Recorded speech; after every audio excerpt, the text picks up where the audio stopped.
Oke, Assalamualaikum warahmatullahi wabarakatuh. Nama saya Reginald Tristan Venedin dengan NIM 444-323-0134 dari kelas 3D. Di sini saya akan memberikan opini saya tentang apakah pelabuhan perikanan yang sudah menjadi pelabuhan perikanan samudra atau yang bisa kita sebut PPS itu bisa turun kelasnya menjadi pelabuhan yang levelnya di bawahnya.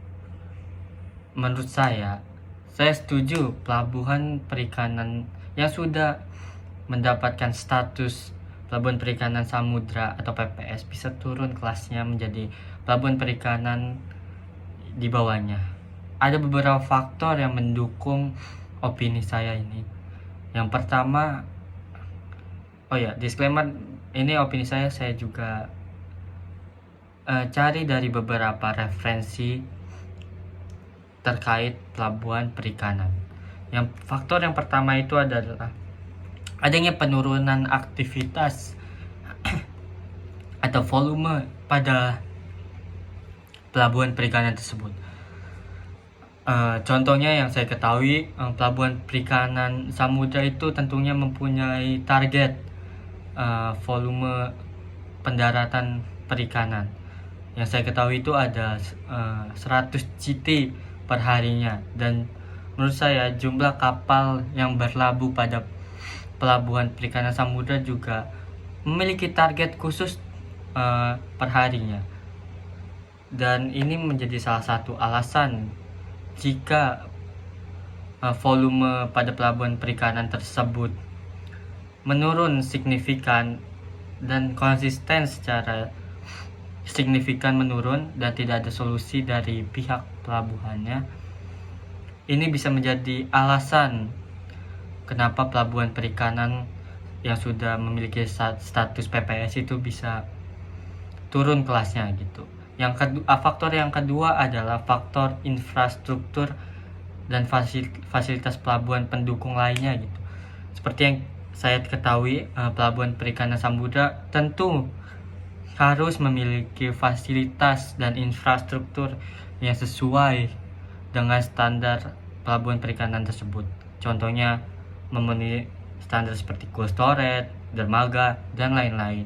Bila hal ini tidak memenuhi standar atau berkurangnya standar dari pelabuhan perikanan tersebut juga bisa menjadi alasan kenapa pelabuhan perikanan ini bisa turun kelasnya gitu, jika mengalami kerusakan infrastruktur atau keterbatasan fasilitas pendukung dan lain-lain. Itu bisa menjadi faktor.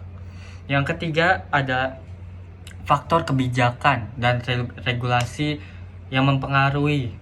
Contohnya apa sih? Semisal pemerintah atau otoritas yang berwenang yang mengelola pelabuhan perikanan dapat menurunkan kelas pelabuhan berdasarkan evaluasi rutin dan kebijakan yang sesuai dengan kebutuhan daerah. Penurunan ini bisa dilakukan jika pemerintah merasa pelabuhan tersebut tidak efektif dalam menjalankan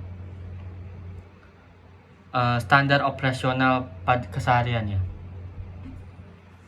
Itu bisa menjadi faktor yang ketiga.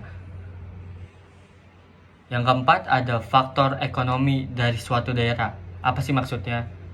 Semisal perubahan ekonomi di daerah tersebut, misalnya berkurangnya investasi atau dana yang mendukung operasional pelabuhan. Ini bisa menjadi alasan yang cukup konkret kenapa status pelabuhan itu bisa diturunkan. Karena pendapatan pelabuhan setiap harinya itu berpengaruh pada operasional sehari-hari gitu. Itu sih menurut saya. Dan beberapa faktor yang saya sudah sebutkan tadi adalah sekian banyak alasan kenapa pelabuhan perikanan samudra bisa turun kelasnya.